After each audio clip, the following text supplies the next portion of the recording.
Is it Molly or? It's me. I'm recording. Oh, hey, Oh, you are hey, Molly. recording. Are you, Molly, are you also like letting people in the waiting room? Yep, I will be in charge of that.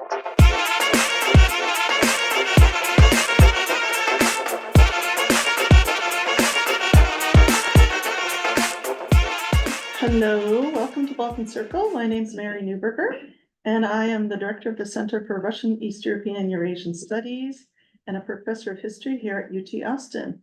And Kirill is my co-host. Thank you very much. My name is Kirill Abramov, and I'm an assistant professor at the Department of Slavic and Eurasian Studies and a co-host of our regular seminar, Balkan Circle. Today, Mary, we're having a fantastic speaker, and we'll have a colleague of ours that we would like to introduce the speaker because it is highly interesting and innovative work. And a lot of people are curious about today's Balkan Circle. Chelsea. Great, thank you. Thank you, Mary and Kirill. I'm very excited to introduce Dr. Piro Rexhepi today, who hails from a small town in Macedonia, North Macedonia. It's a joke, but that I'll let Piro elaborate on.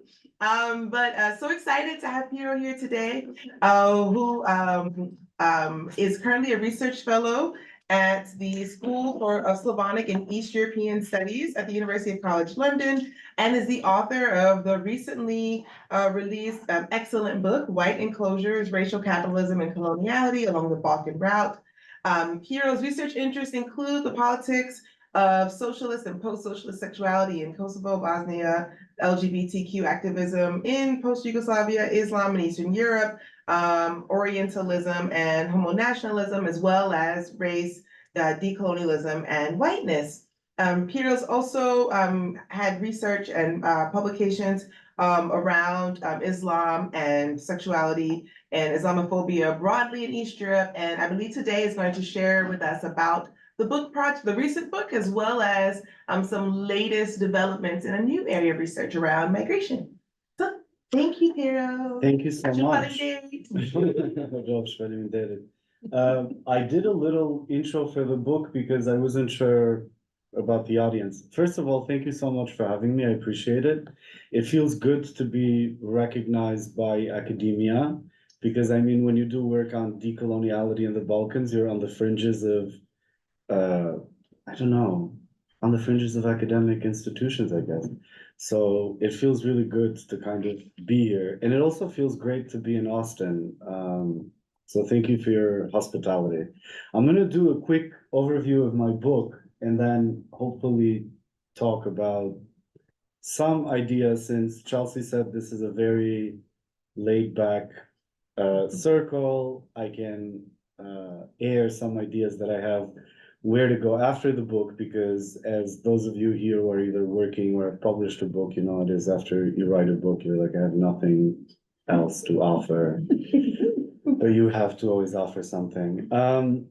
So I'll start with Cedric Robinson, because one of the issues that doesn't come through in the book enough is the question of racial capitalism, but it's in the title, and it's in the title because, yeah, I mean, the publishers wanted something with racial capitalism on it only because I mentioned it in the introduction. So it has been part of my thinking, though, but it doesn't necessarily make it fully into the book because I had to narrow the book down to something manageable, I guess. So one of the key tenets of Robinson's consideration of the history of capitalism is that the supposed rapture of capitalism was not so much a radical separation from feudalism, but rather a reorganization of labor, which was already racialized in the context of feudal Europe. And so I look at how these racialized relations of labor were not necessarily abandoned in the process of formation of capital, but were rather imposed on the rest of the world with the expansion of European conquest and colonization.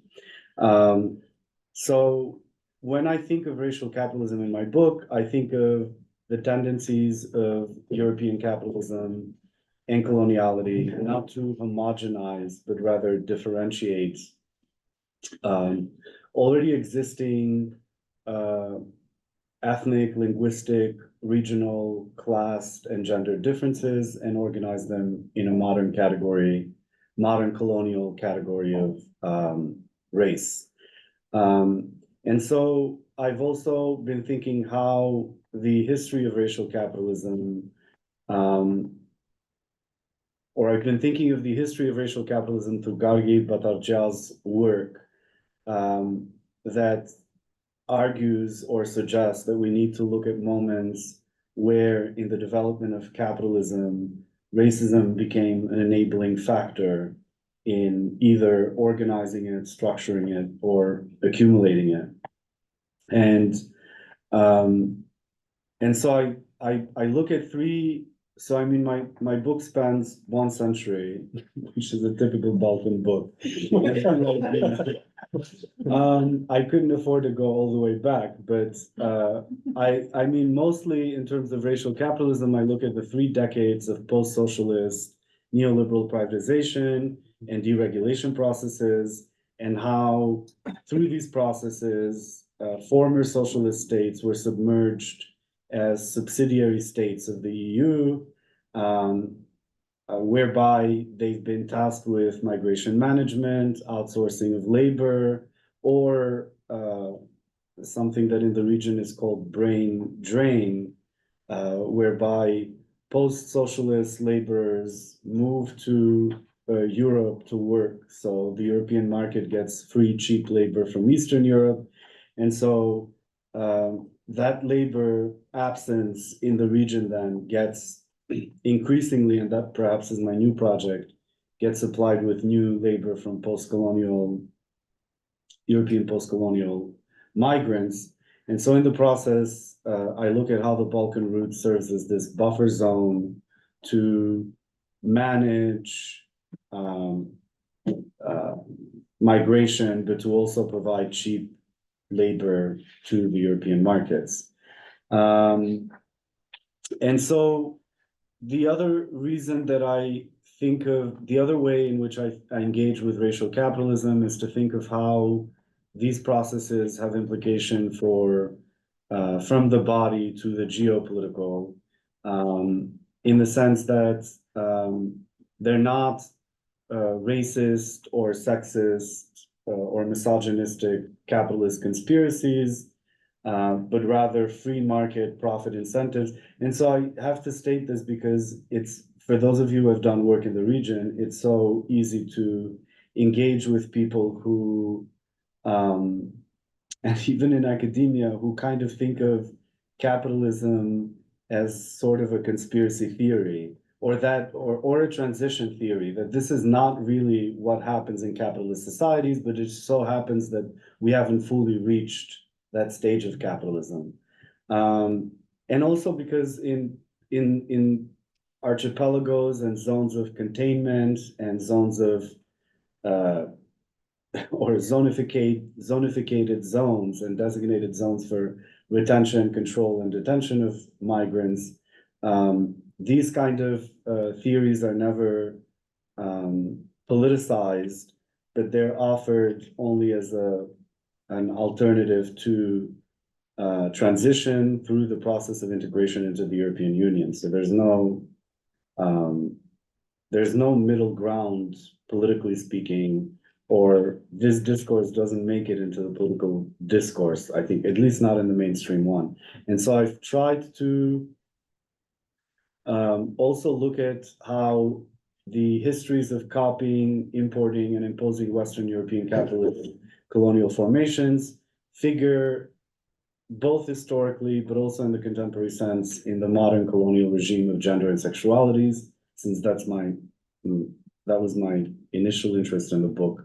And so the first slide that I wanted to show is Hang on a sec. sorry.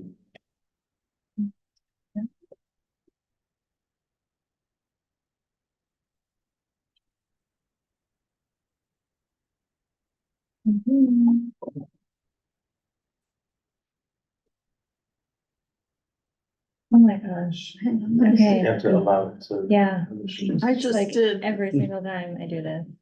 I can't quit and reopen. Okay. Close it. I just also did allow participants to share screen. But I have to quit it and reopen it. Yeah, maybe somebody can share the screen instead. Or somebody else. I- Yeah, cause I You don't I have can't to leave the room. really, I just like this I picture. can, you can send me the. Yeah, let me send you the thing. I have it too. Oh, you do? Okay. Oh, yeah, could you Why don't send it? go That'd ahead? be easier to. Mhm. You should be able to share screen. I said it. Oh, I left this. Oh, you're sending, I was Oh. thought you were just gonna share Oh, I left this in meeting. It was too weird to see the video. it. Okay. Second, everybody. Thank you for your patience. It's Don't, worry, it's fine. I mean, I don't even know why I had to do the PowerPoint, but you know, when you do No, a that's- presentation, no, like I want to structure my talk. And also when you come across gold like this image in the archive, you're like, I wanna, Yeah, I love it. Oh, wait, this is pinned, hang on, so. Here we go. Oh, Yes, fantastic. Hang on. Awesome. Fantastic, love it. and so in the process of, so when I was thinking about how the narrowing of gender and sexual rights discourses in the post-socialist context created this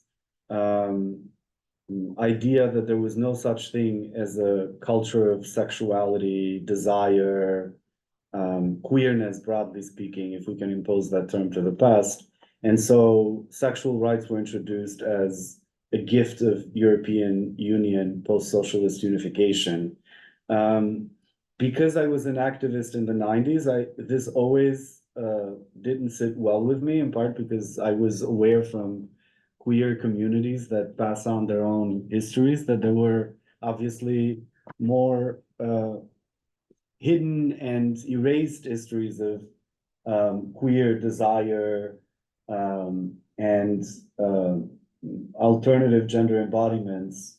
And so when I was doing research in the Marubi National Archive, which is the National Archive of Photography in Albania, I was looking for predominantly images of kucheks, and kuchek is cross-dressing cis male in late Ottoman Empire who acted as a sex worker, entertainer, fortune teller, healer. That's more or less how they made their living. And I was trying to think how this this embodiment of gender that wasn't taking gender that seriously all of a sudden becomes one of the key modalities through which the post-Ottoman Albanian nation state structures itself as a European nation. And so the International Control Commission, which is sent to create a modern Albanian nation state in Albania after its secession from the Ottoman Empire, similar to the UN mission in Kosovo or Bosnia today, they were set to organizing the entire European life, and one of the things that they targeted as a way of Europeanization was to target the Kuchek figure, to organize binary gender roles. And so because most of the Albanian population at the time was illiterate, the International Control Commission commissioned Marubi, who is one of the very few photographs and photographic studios in Albania at the time, to create these posters that were distributed to teach Albanian men that they should not mess around with kucheks because they will get in trouble by the International Control Commission. And so, I mean, in the book, I analyzed in more detail, I hope, the sword and the mauser as symbols, as phallic symbols of European structuring and European power and modernization. So that's my favorite part of the book, so I had to share that. So I've thought to go back to racial capitalism, I've also thought through Ruth Gilmore's work to consider how race is produced in these moments that is adjacent or co-constitutive of gender structuring. And so how normative regimes of sexuality are made to seem natural, but actually come to structural social relations, and who fulfills these roles and who is targeted with a disciplinary mandate to structure these bodies is what becomes later objectively race in Albania, in the sense that Albanian men were targeted for modernization because they were seen as savable and modernizable or Europeanizable, whereas Roma communities, for instance, were not targeted by the International Control Commission. And in Roma communities, this kind of cross-dressing continued, I would say, well into the 40s. And in Bulgaria, it still figures prominently, in part because there was no attempt to, there was no civilizing mission, at least on Europe's behalf, to target these communities and structure them through gender, because they were seen as not permanently residing here. The initial post-Ottoman idea of most nation states in the Balkans was that the Roma people will eventually be expelled or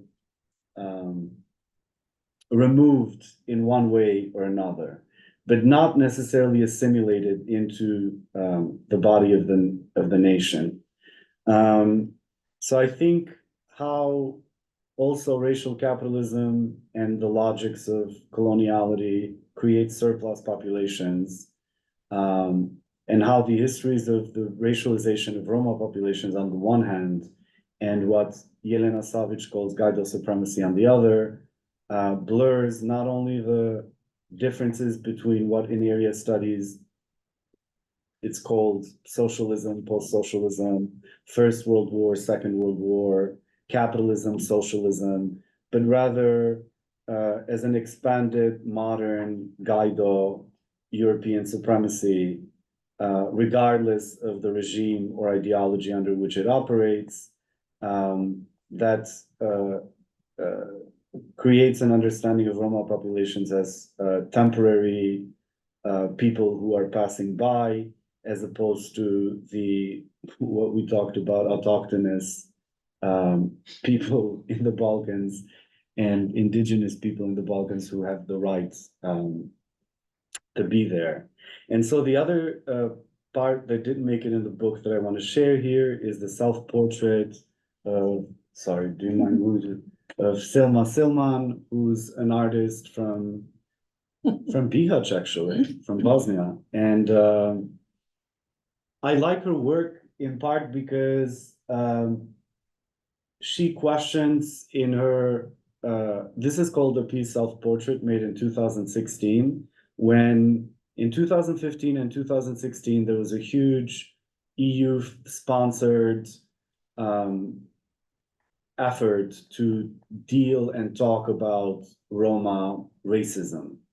And a lot of this funding, of course, didn't go to Roma people. They went to the middle-class urban NGO apparatchiks who managed those funds, and something would trickle down, but not much did. But what happens in every time there's a new EU project or AID project in the region, people who work in NGOs and social movements learn to regurgitate that vocabulary because they need the funding, of course. And so Selma's response in self-portrait was to take what is called in former Yugoslav spaces bela tehnika, or white technology, which people in Yugoslavia would throw, well, not just in Yugoslavia, I would say all over Eastern Europe, they would throw on the peripheries, and Roma communities would recycle this waste. And that was one of the ways in which they made a living. And so by bringing the demolition of these objects in the center of the city, because the project was first staged in Rijeka, in the center of Rijeka, Selma addresses the Roma recycling labor as a reflection on the ongoing reconfiguration of capitalism that replaces their community in racialized labor relations, despite the ongoing reference to Roma rights in the liberal discourse of European integration. And so similar works that have followed this piece are Mercedes Matrix, which is the next slide, thank you. And A Pink Room of Her Own, which is the next slide, and I'm done with slides, I promise. And so I thought of how in A Pink Room of Her Own, which is only one image of a larger installation, she thinks about abolition geographies through Gilmore as a way of how and to what end people make freedom provisionally, imperatively, as they imagine home against the disintegrating grind of partitioning and repartitioning through which racial capitalism perpetuate the means of its own valorization. And in part, what she was trying to address is also how the waste recycling, the institutionalization of waste recycling in the peripheries, which was less institutionalized in the past, has also displaced these communities or has also taken this source of labor from Roma communities. And how in the new house, where they've been displaced, I mean, I guess you could call it gentrification in one way. She decides to create for her mother a pink room of her own, which her mother had always wanted to have, but she couldn't have as a child. And so I thought these images were important to bring in the conversation, since I haven't been able to bring in the book.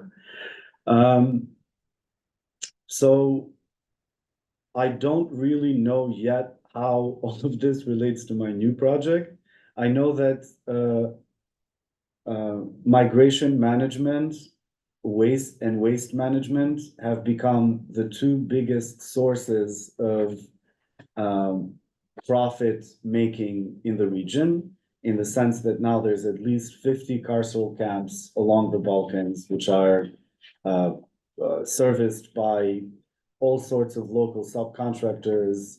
And the signing of a deal between Albania and Italy for Albania to host 3,000 migrants at any time and up to 36,000 annually through a center that will be built in Lushnja, Albania, will give into the Albanian budget something like 7% of its annual budget.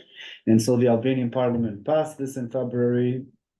And of course, I ran to Albania to see what was going on in the ground. And I went to see the ground because the deal was only the end point. All of you are in this department, so you know how governments operate in the Balkans. They organize everything, and then the parliament just rubber stamps the deal. But you realize that this space had been already designated by the Albanian government last year, where there was not even a discussion in public about a migration deal.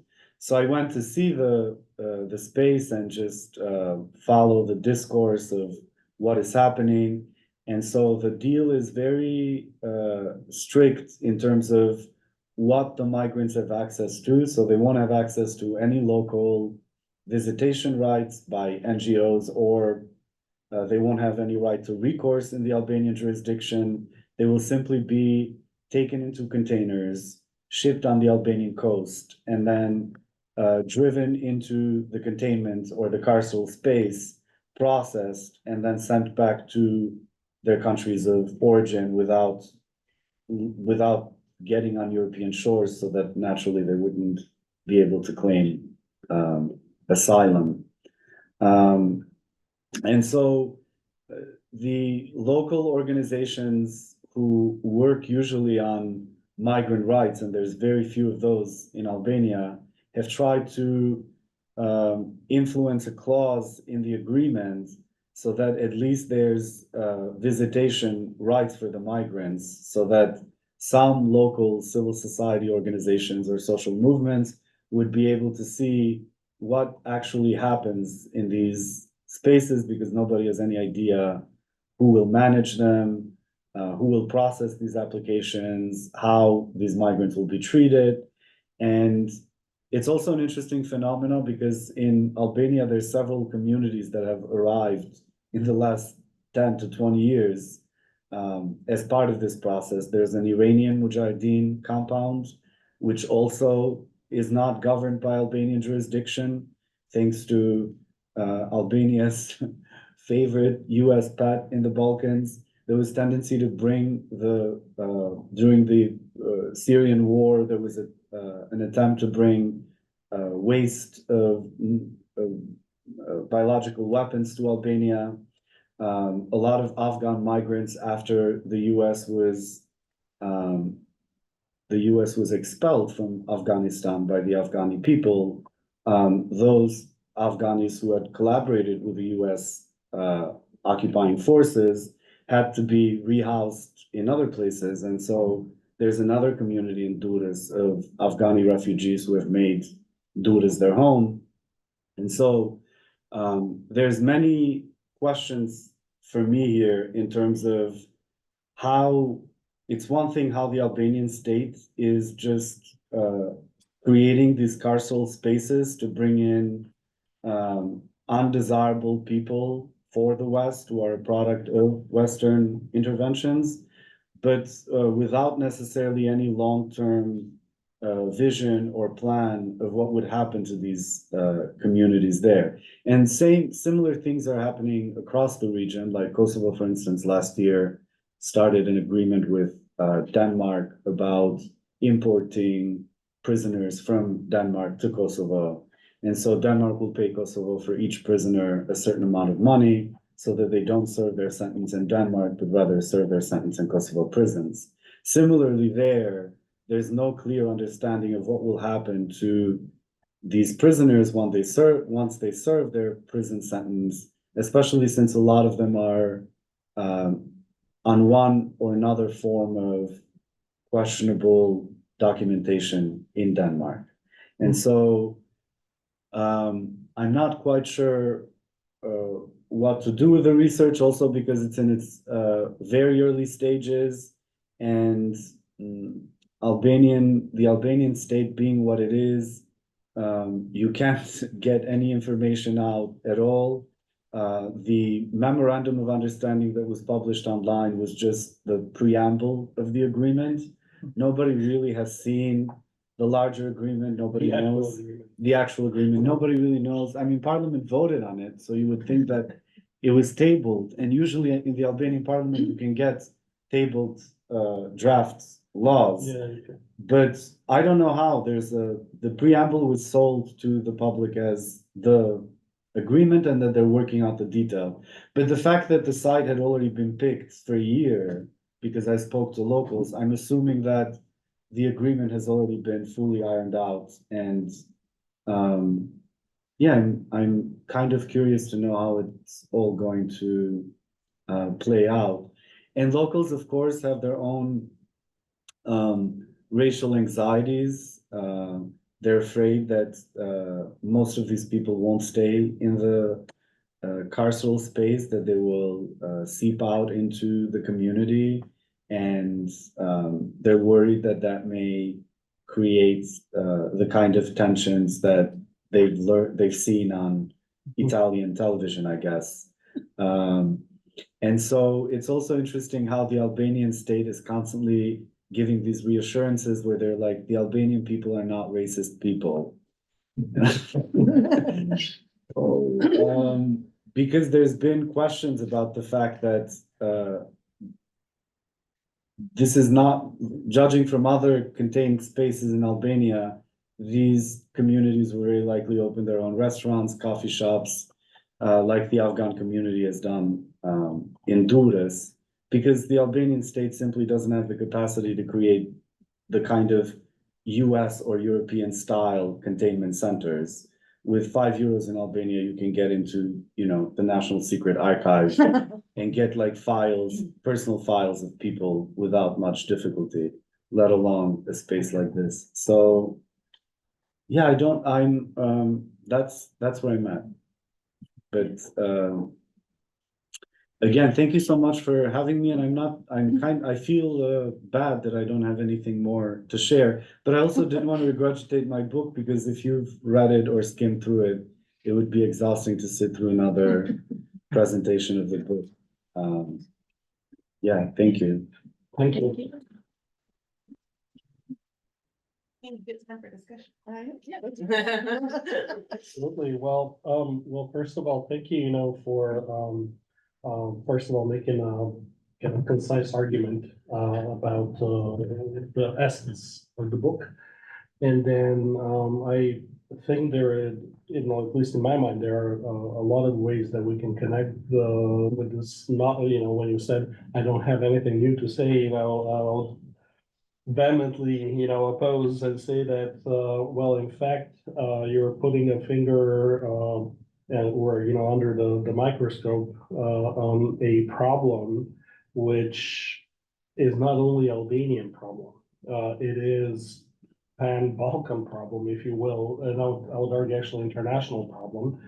And this is why I see that in our chat immediately people started talking about those two facets, which I find to be significant. And this is the way you were thinking about incarceration and waste management, as the largest sources of income, as taught in territories that are taught as a periphery, a buffer zone, if you will, which has its own dynamics. I believe, you're capturing, an idea that is of a global proportions, and it's not relevant, as I said, only for Albania, but here in Texas, for instance, when we're sitting in a state where there's this huge debate, right, about, Yeah. border management, about fences, about keeping out floating devices and so on, a number of things.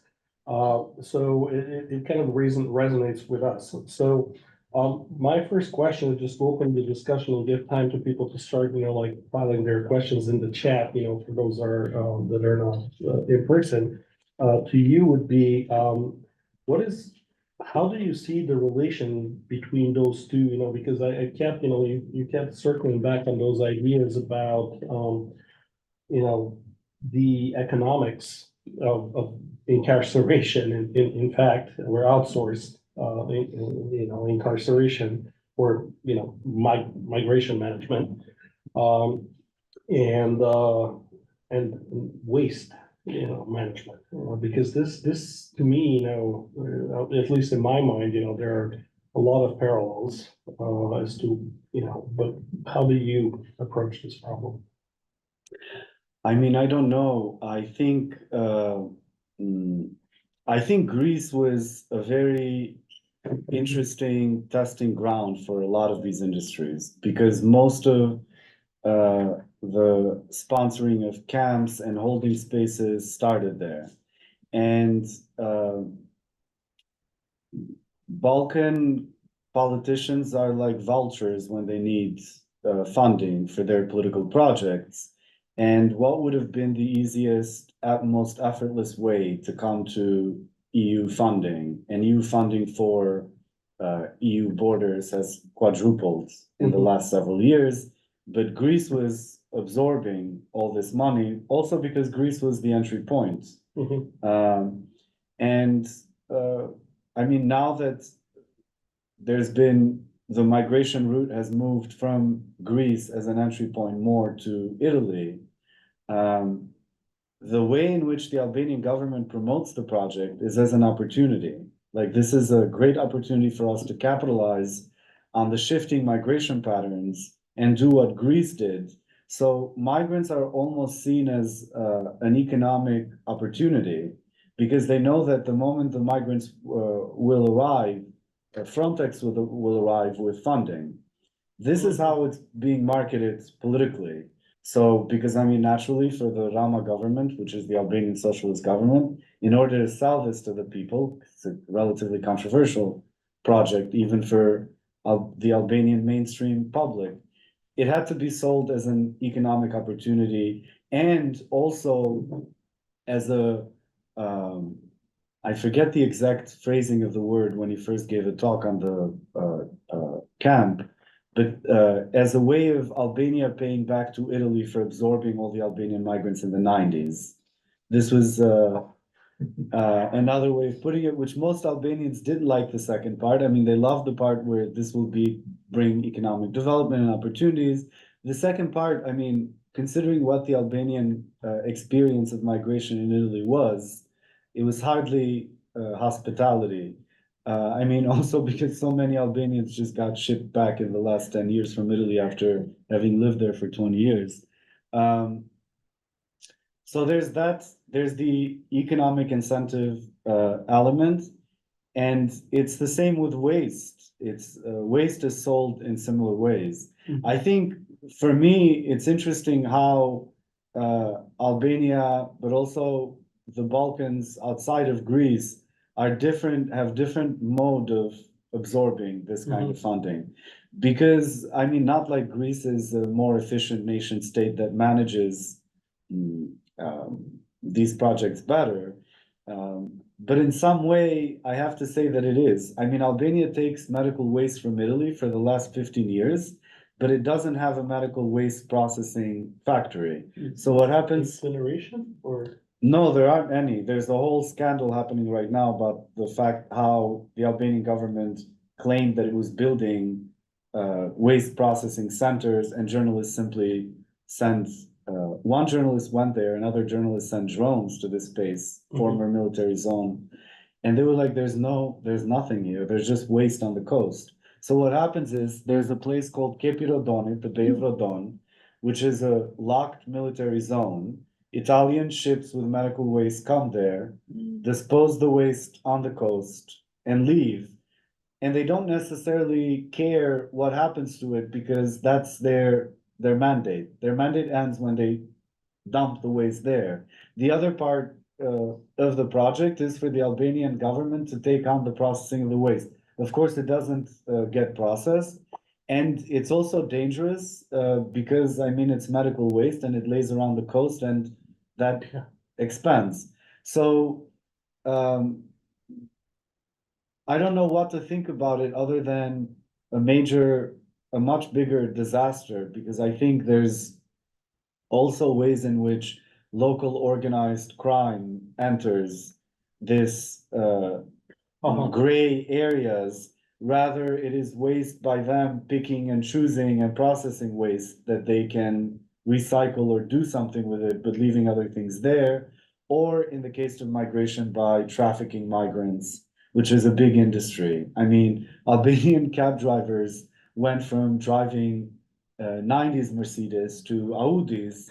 Why? Because a lot of them were transporting migrants from the southern border or the Macedonian border to Montenegro or the Kosovo border. Under a huge risk, because I mean, transporting migrants in Albania, it's considered human trafficking and you can land yourself in prison. But considering that you can make 700 to 1,000 euros for a trip that would cost no more than 100 euros, a lot of Albanian cab drivers had taken on this role and used the transportation. And then there's other travel agencies who promise visas, Albanian citizenship organizations who promise mostly Latin American migrants that they can move and live in Albania for 4 years. This is the long haul. So usually in Albania, they will ask you, do you want the shortcut or do you want to do the long haul? And so the shortcut would be you get into something that the Albanians called Gomona, which Chelsea got to go to northern Albania. They're kind of scary looking objects. It's a boat. It's a boat, yeah. But it's an Albanian boat.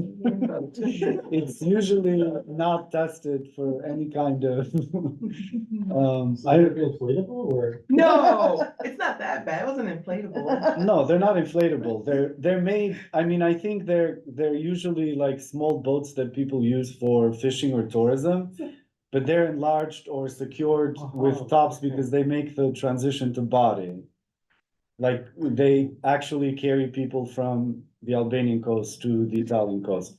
But that's a Gomone, yeah. Gomone, and no, I'm laughing because I was trying to look up an image, but the first thing that comes up is a magical ferry ride on Lake Como. Oh, okay. Yes. That's Gomone for sure. That's it. So I'll just one, need to check it as well. How do you spell that? One more? Gomone, Gomone. Gomane. yeah. Thank you. It's what my friends in Tirana call me. They're like, Ambrite Gomone. So there's all these local other industries that practically are interconnected to the state projects because the state doesn't do anything beyond getting the money and signing the agreements and rubber stamping them through parliament. Mhm. And so the rest is taken on by, and I think that's the difference with Greece. Albania has small criminal organizations that do this work, and Greece has actual, corporations that are like, we're managing this. We've got it. That's a Gomone, yes. Yeah, you about to.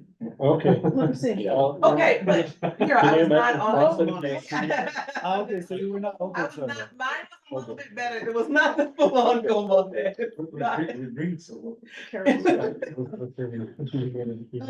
We have some questions coming up in the chat. Carol, would you like to ask your question or do you want us to? We can ask it for you if you'd like. Let's see if she comes on. I feel like she is. There she is. Hello. Yeah, sorry, I have to leave in like 5 minutes, but hi, everybody.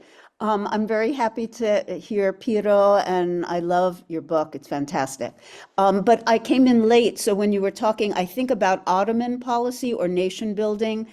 You mentioned that Roma were not targeted for assimilation. So I'm a little, because there is evidence in early nation building they were. So I was wondering where and when they weren't. Thank you. Thank you. I mean, I guess I should say that in the Albanian context, there was no attempt to create citizens out of Roma people. At least not that I came across.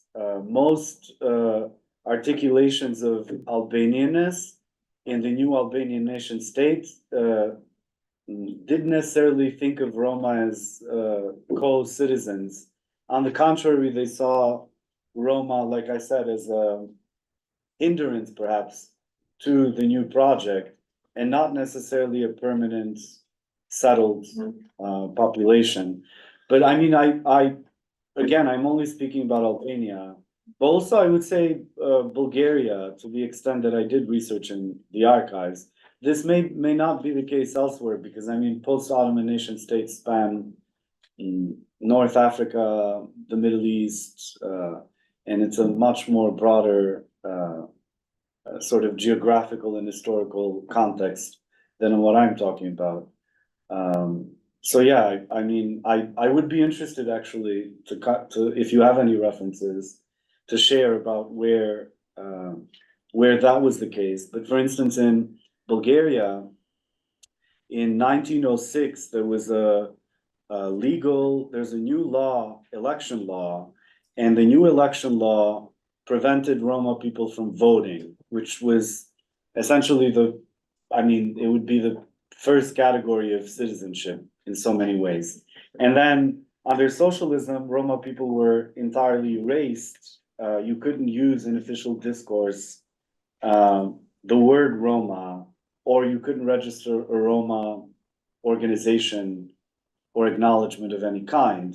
So it's, but I mean, of course, that's later. But in the early Ottoman, post-Ottoman period, the fact that they were banned from voting tells me that they weren't necessarily seen as citizens. And the fact that they weren't targeted by the mass baptismals that happened in Bulgaria. I mean, I talk in the book about the communist project of assimilation of Muslims, but the Bulgarian state had done mass baptismals in the early post-Ottoman formation of the Bulgarian state, where they would go to villages in the Rhodop Mountains and they would like convert an entire village in one day.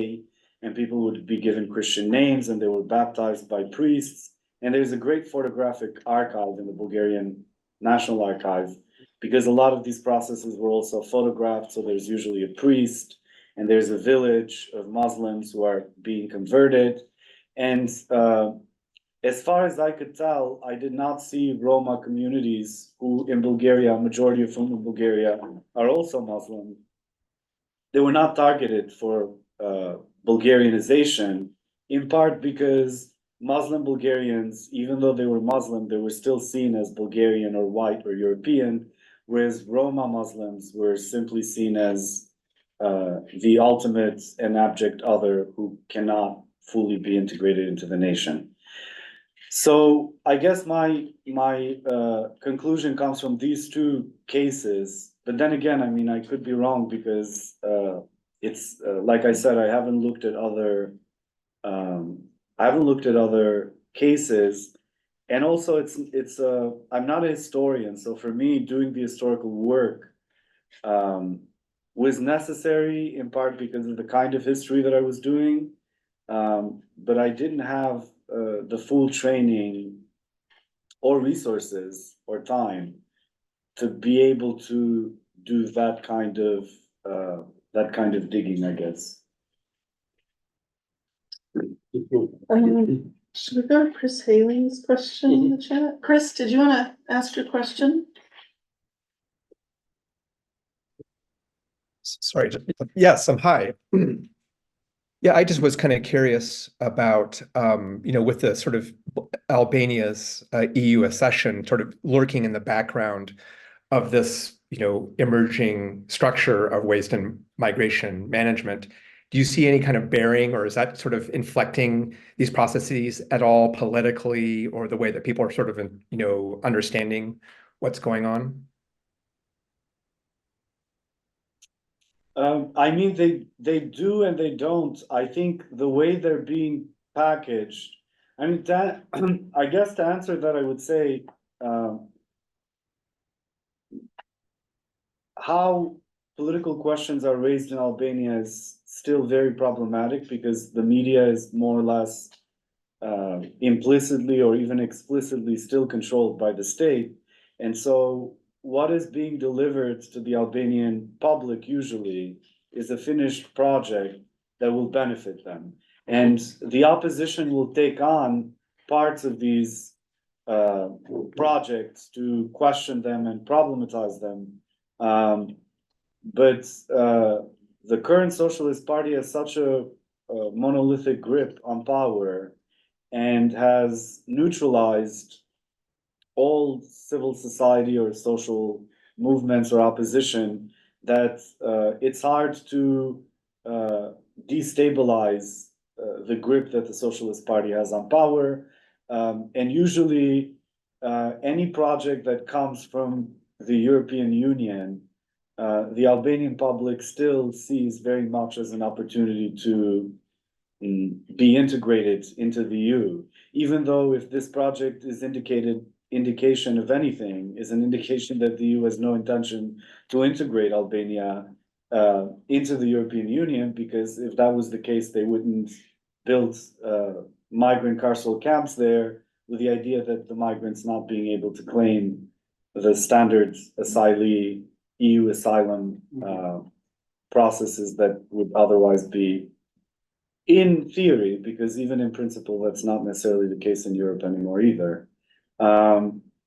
So I don't know that I wouldn't say that they destabilize the political order. I think if anything, the way the current government has capitalized on them, it has perhaps even emboldened them. And where there is questioning and resistance, it's usually from small communities who or voices who are not always the most progressive voices either, like I mentioned, because some of their complaints usually have to do with racist anxiety that is copy pasted from similar white replacement conspiracies that circulate in Western Europe. Volodymyr has a question. Yeah, I think it's rather few, not very structured comments, but since you're searching for, for feedback and ideas and might help. So first of all, I was thinking that, there are different ways to approach this story. And for instance, for liberal economists, probably it's not such a bad story, right? Because it's about efficiency, it's about invisible hand, which is managing the market, and so on. So, and then talking about capitalism, also there are different types of capitalism, like the screw capitalism, but also ethical capitalism. So that's what is that one? And then a few relevant concepts which you might find useful. So first of all, then you talked about this waste management. I thought about a book which probably you know very well, Zsuzsa Zsile, about waste and socialism, and her article about social scene, where she writes a story how during the socialism the West outsourced waste in like Hungary and so on. So I think this resonates well. And then for your story, I think several relevant concepts. So first of all, it's definitely, I was thinking about this like commodification of people or migrants in this, so like the commodities as a concept. Then also recently, I was reading an article and discussing with the students the paper about resourcification of Ukraine. So how the territory, how is people used as resource. I think this is also like, using the country as resource. And finally, I think it's colonialism and extractivism, because extractivism and extractivism mind, it's not only taking stuff, but also using territory for sending unwanted stuff, right? So I think this colonialism and extractivism also can be useful concepts here. So many things, but so rich stories. So I like all of Thank this. you so much. Yes, I hadn't thought about the connection between waste management and socialism and post-socialism. I wonder if, I know that there was tobacco contrabanding between Albania and Italy during socialism. And it was pretty, it was an open secret in a way. And there was some contrabanding also between Italy and Yugoslavia.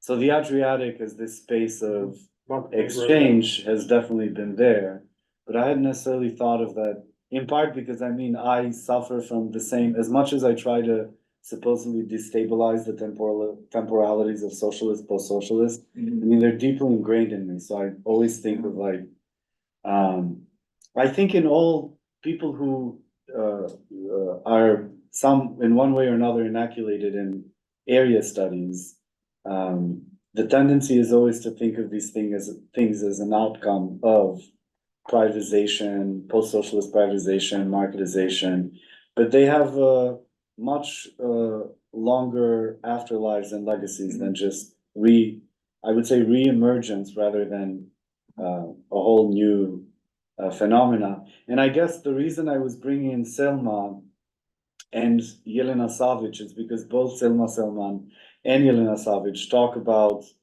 or encourage rather us to think about the continuities rather than ruptures in these projects of peripherization and racialization of peripheries as well.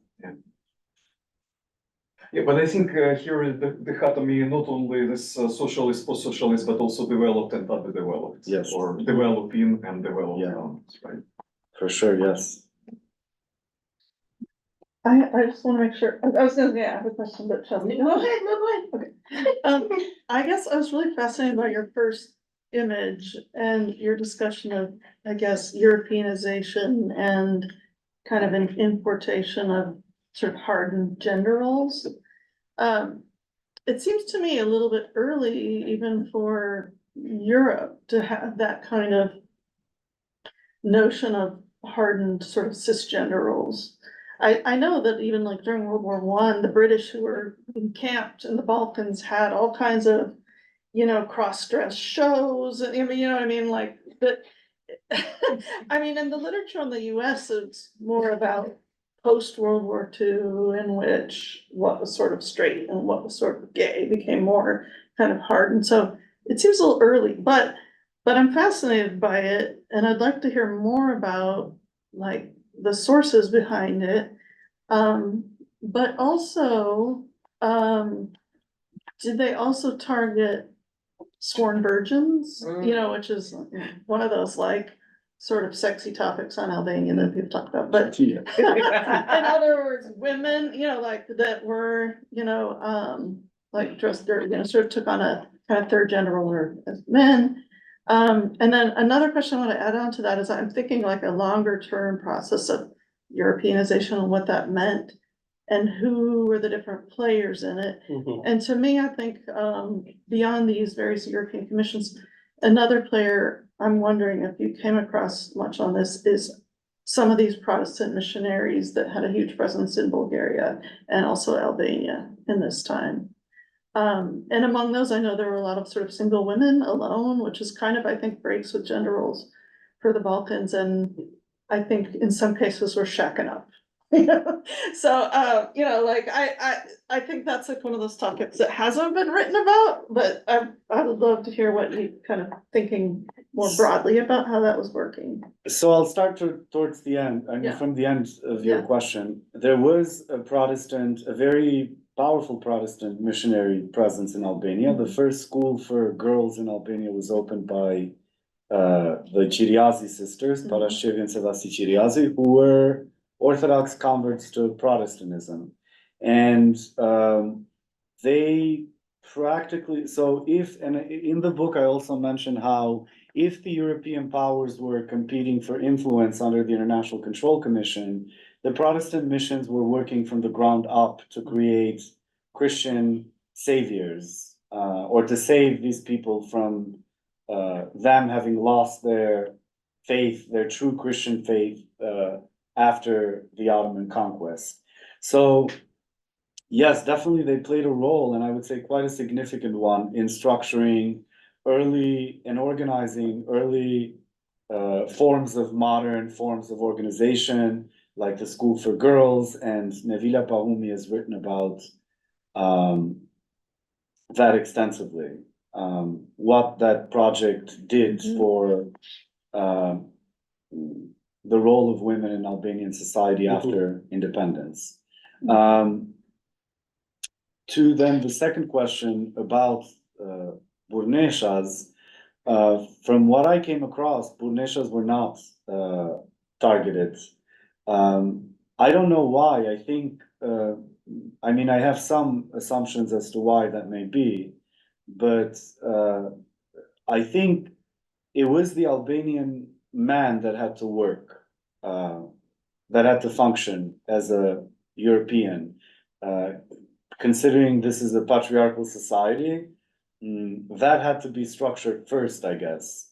And I also think the Albanian male subjectivities and sexualities were probably more pervasive than Burneshas were as a phenomenon. It was more common in Albanian cities to find Albanian men who had sex with each other, who cross-dressed, who entertained or were entertained by kucheks, whereas Burneshas were usually isolated and located in rural areas, whereas the kuchek was a very much an urban phenomena, and also it was seen as a vestige of the Ottoman Empire, because Salonika was the capital of. I mean, Salonika was kind of. I like to call it the bordello of the Balkans in so many ways. If you were a sex worker in late Ottoman Empire, you wanted to be there. You wanted to be in. But this doesn't mean that other more peripheral cities were not replicating that kind of approach to desire and to gender. And about early, I mean, I don't know. I think the way international missions operate and the way they've been structured to operate is to create a very quick, fast, and efficient process. So if you have to compare, let's say, Greece and Serbia and Bulgarian post-Ottoman process of Europeanization, where there was quite a long period and process of de-Ottomanization that was done from the ground up, and there were international overlords that governed these projects, namely German royal families that were sent to all of them, but there was no International Control Commission. And the International Control Commission had 6 members, 5 of the great European powers. So it was a commission, the Prince Wilhelm Wied responded to a committee by 5 European ambassadors and 1 Albanian elected member of the Albanian landed gentry. And their mandate was very clear cut, and there was no room for trial and error. They had a very clear idea of what they were sent to do that. And I always compare it to other civilizing missions, because these are generally top-down approaches that try to transform society overnight. Create a governing infrastructure, build roads, open a national bank, currency, move all forms of private family litigation that was in the realm of Islamic jurisdiction and Sharia courts to civil courts, and structure gender relations. I mean, this wasn't necessarily their biggest priority, but naturally to me, as a researcher, because I'm interested in the topic, was what drew me there. But I mean, of course, there were other ongoing projects at the same time, but it was a very short-lived mission, in the sense that there was a Muslim uprising that I talk about in the book in 1913, led by Haji Chamili, who rose against the new status that was implemented by the International Control Commission, because one of the key elements of the new status was that all Arazi Memluke were transformed into Arazi Miria. All crown lands were transferred to private lands, because the Ottoman Empire didn't have a hereditary aristocracy. You were given land to manage so long as you served the empire, and when your service ended, that land went to whoever came next. And what the Albanian aristocracy did in this moment was to say that, well, we're splitting from the Ottoman Empire, and in the process, all these crown lands that were given to us because we're managing them, they're going to become our private lands. And overnight, Albanian peasants were turned in somewhat of serfdom, a role of a serfdom. So that's why the communist historiography calls the uprising of 1913 as the Albanian Pugachev movement, or the Albanian peasant rebellion. Of course, it has a religious dimension to it, because the Haji Chamili was a sheikh of the Melami order, Sufi order, and for him, it wasn't just the abrogation of land rights, but also the fact that how are a Muslim population going to be governed, going to be disconnected from the caliph and be governed by a Christian prince. And so, I mean, it's in this context that Albanian masculinity needs to decide rather it's going to, and the way this is represented in Albanian literature, history, and film, to me, it's always fascinating, because the tension is always there. So, I mean, I talk about in the book, in Kadare's work, in Albanian films, the sly, queer, homosexual pasha that has gotten a glimpse of the Dutch soldiers or the Italian soldiers of the International Control Commission, and his whole goal is to capture one of them because he's so curious to try one of them. Meanwhile, like, the whole country is burning down.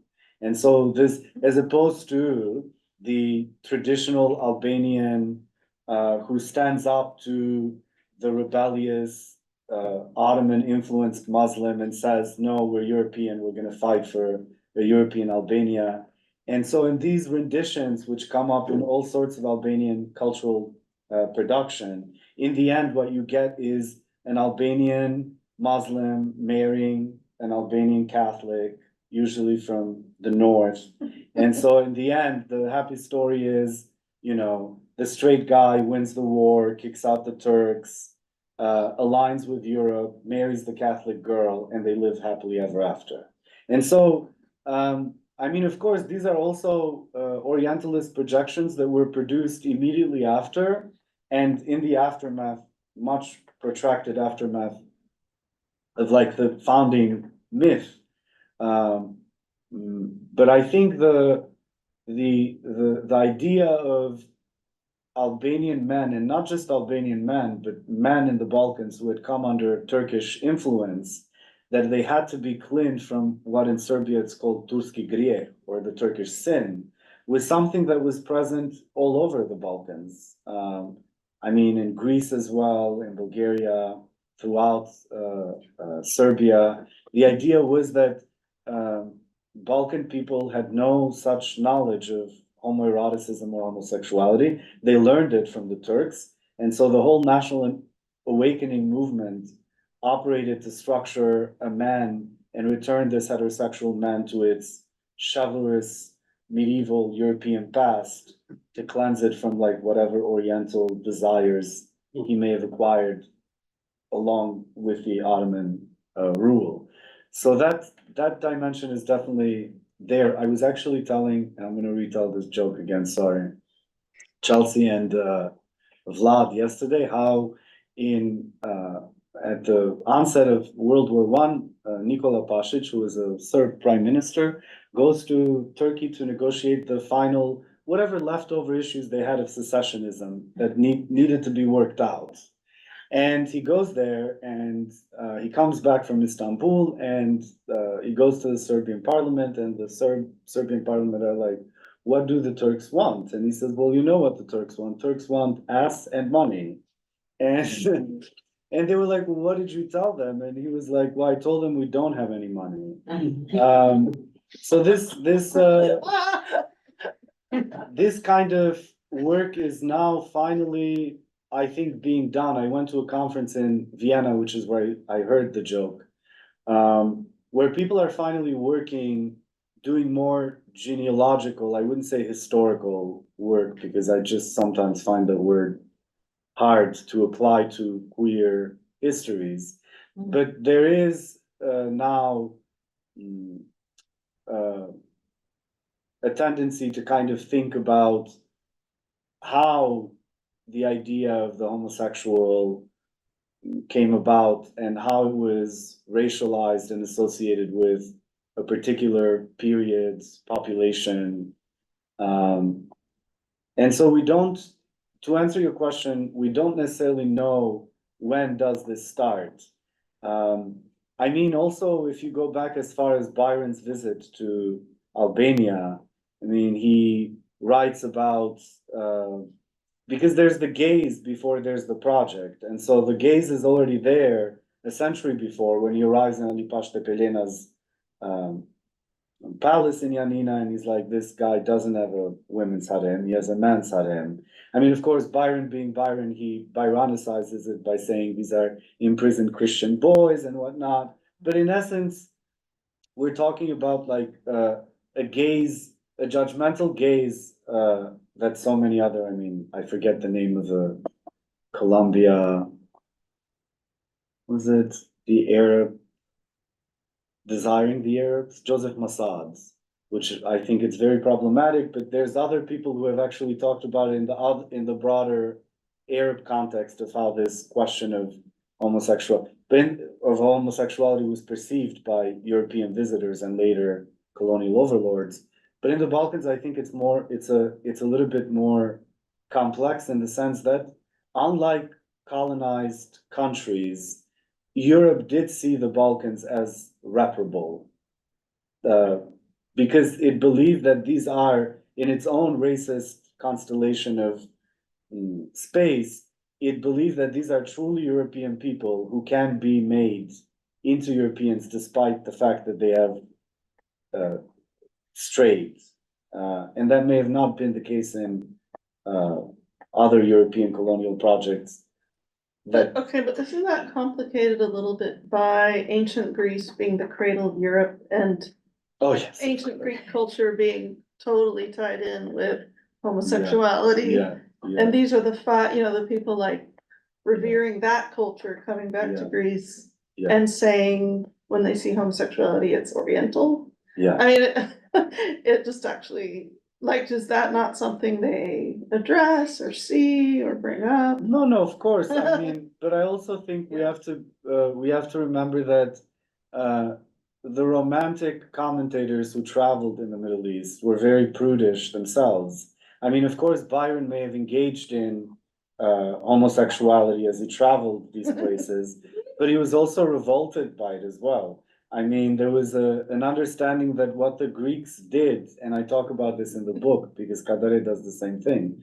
What the Greeks did was an honorable, man desiring men, whereas this other forms of, um, Ottoman, let's call it, or Muslim or Arab, uh, uh, homosexuality was not honorable like the Greek one. And there's a whole section where I talk about one of Kadare's, the only of Kadare's interesting works called, Konkurs Bukurie në Bjeshkte Nemuna, beauty pageant contest in the Accursed Mountains. Because in the Accursed Mountains in Albania, there was a tradition of a beauty contest among men. And he talks about how there's a peasant, who falls in love with, the person. It's a fictionalized story based on, like all these fictionalized stories, based on Albanian, legends and folklore. And so, Pal, which is the peasant, falls in love with a newly elected annual beauty of the mountains, which is also a guy. But Paul's, love for, this man should not be confused with what he talks about in other works, where there's the sly, conniving, predatory, Turkish, queer, as opposed to a genuine, effective love that doesn't necessarily get consumed. It just stays, what's the word that Unrequited or platonic. oh, platonic. It remains platonic. Just before, can I, I'm sorry, one thing, just if I get it right, is it, you said the term, kuchek, Kuchek? Check, yes. kuchek is in the dance, right? Yeah, and Okay. yes, so kuchek is a dance, but it also could be the dancer, Understood. yes. Thank you. Because Sorry, in Bulgaria, they use it as well, kuchek, don't they? Yes. Mhm. Sorry about that, I'm No, sorry, I I was just wanted to really, make I was sure. really interested in this discussion because I think there's a class dimension there as well. And I think that Europeanization was a bourgeois project, basically. Whereas I think the individuals who were coming to Balkans as kind of an exotic space were aristocrats. Where those sexual mores, European mores, were much more free in some ways. I think there's work by Olga Dimitrievich about the British women aristocrats who were, very much sapphic in their orientation. Coming into Serbia also, they have they founded like a school for an orphanage for in Bajna Bašta in Serbia. But Sorry, this is Olga Dimitrievich, the director, the theater No, producer, no? I'm not sure if it's the same person, Okay, but okay. she's a researcher and she's very interested in that, whole, World War I period, specifically, and these British missions to Serbia at the time. But what is interesting is that sort of they were sort of accepted by the Serbian elites and were able to be sort of free and expressive in terms of their gender fluidity in a way that they couldn't in the UK, in the, British Empire. And so the Balkans was this, space that, it was a playground, basically, it was kind of an exotic playground, but they didn't really care too much for the plebs, as it were, for the Raya, you know, it was like. Unless they were attractive. Yeah, exactly, but they did, it was a very kind of highly classed position, I think. Yeah, I think the missionary project was different in terms of the social makeup of who came and who they interacted with. But they also thought the peasants were sort of drunkards but they wanted to save them. So, For some fishing. so are there any more questions? Questions, comments? I mean, I had one, but we're nearing the end. No, we have time. Okay. No, but I could also just ask you later. Yeah. Although I was thinking about Burnish, about sworn virgins as well, because there are a lot in Shala and Bethi in the accursed mountains. I went out on a couple of interviews with Antonia Young.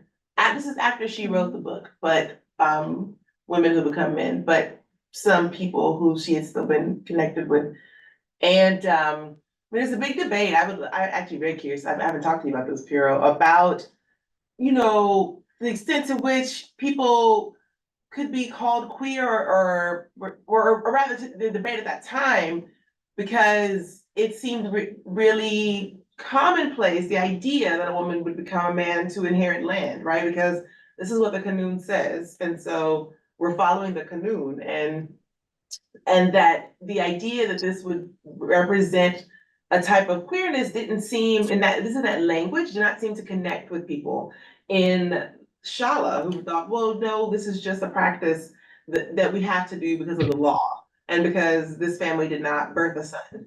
And when we can get a male, male lineage, then we can go back and this person doesn't need to have to occupy this position anymore. So I'd be really curious, because in 2007 or so, when someone on our study team, our project team, mentioned that, there was a lot of pushback against it. Like so I'm actually kind of curious now your thoughts about, but I agree that women have often been able to be in a different kind of space and kind of consideration around these, like, in Albania, women in Albania, that men, I don't know, can occupy that same space when it comes to that gaze and like the expectations around gender and sexuality. But my other question actually was gonna go back to just a bigger question about whiteness, because of, what's becoming an increasing big interest in the broader field of Central East European Eurasian, what I told you I call Cold War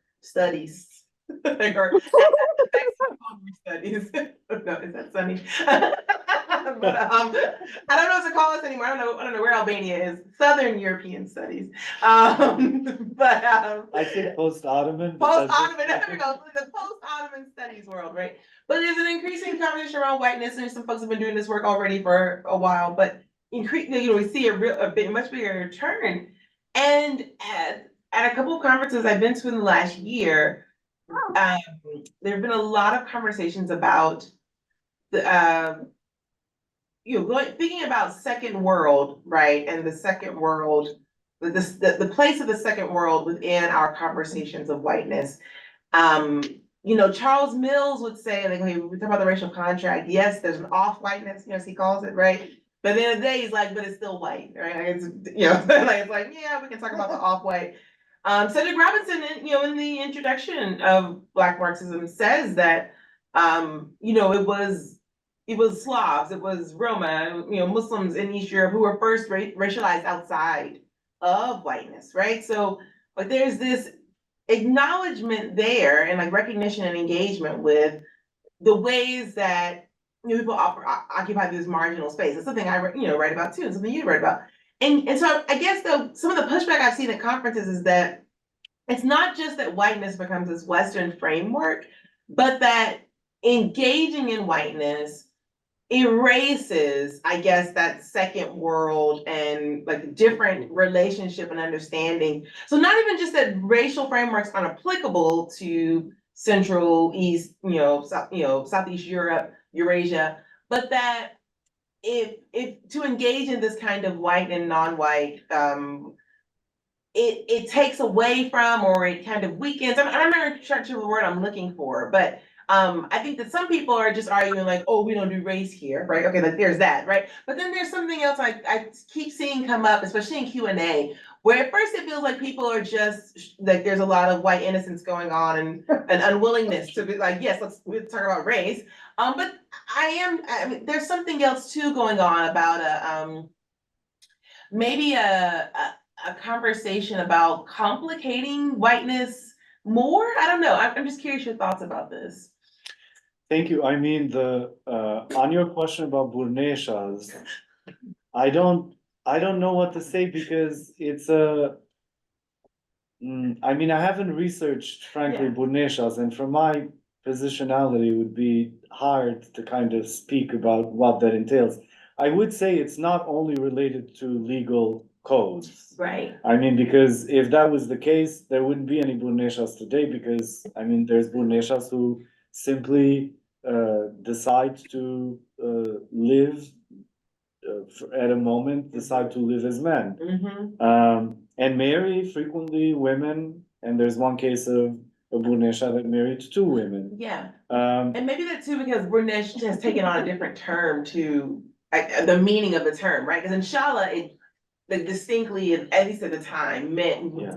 women who became men to take on property and carry a Yeah. male role in a Yeah. household. Does that make Yeah. yeah? And so Yeah, of yeah. course, And so I yes. think that's because that's different than like a translation of, I don't know, more butch, or you know what I mean? Like It's Balkan butch. it's Balkan.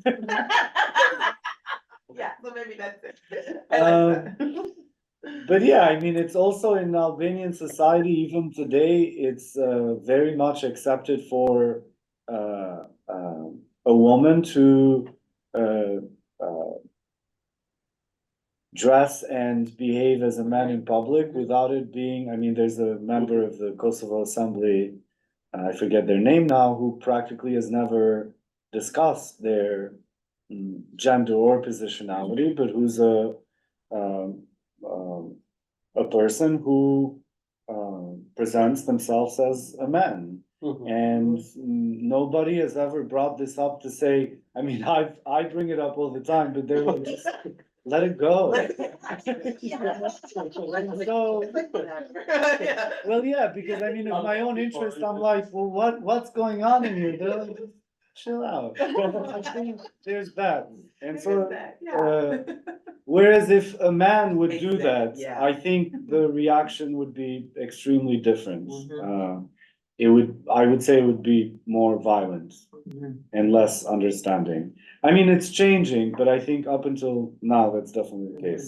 I don't know that they would be MPs, for instance.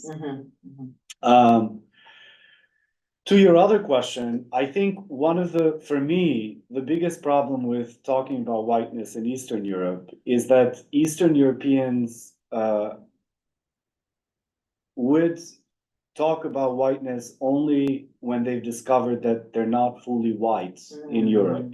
And so they're like, oh, like we are being racialized too. And that becomes the drive that drives the entire academic or political discourse, where they're like, oh, look, we're also victims. But that kind of victimhood is not one that shows solidarity with other racialized people, but rather competes with them for access to resources by saying that because I am a European white, I should get more privileges than you post-colonial subjects who are not racially white. Right. So that is very hard to crack in East European studies, because also a lot of East European scholars know that to market your discrimination is a way of getting access to some resources, and that's definitely the case. So, one and two, they talk about, I mean, a lot of the discourse is based on how Eastern European academics fare in Western academia. Yeah. But you never hear conversations about what actually happens in Eastern Europe, which is places where most of these academics are privileged compared to Roma communities, Yeah. but also Muslim communities. Right. And so that's one issue that I've had to deal with, because they were like, what are you talking about, this like Muslim Roma thing, like it was all the same, like you're just, and it's like, no, it wasn't the same. And so race was definitely there, it was just colorblind, and there's great work by on sort of the white ignorance of Yugoslav communists who went to the non-aligned meetings. And Oh, yeah. I forget the name, is it Yelena? She's, I think, in Florida. Oh, yeah, no, You know what I'm talking. like political theory, political science. Yes, Yeah, yeah. yes, yes. Subotic, Subotic, yes. Subotic. Yeah, So yeah, Yelena yeah, yeah, Subotic yeah. writes about it. Yeah. So I that's funny. think it's that's definitely there. And I mean, as I've said in my book, I don't think Eastern Europeans are off-white or whatever. Eastern Europeans are an extension of European whiteness. Yeah. Regardless of what their peripheral treatment is by Europe, it's not comparable to the experiences of Right. racialized communities. This is the longest talk.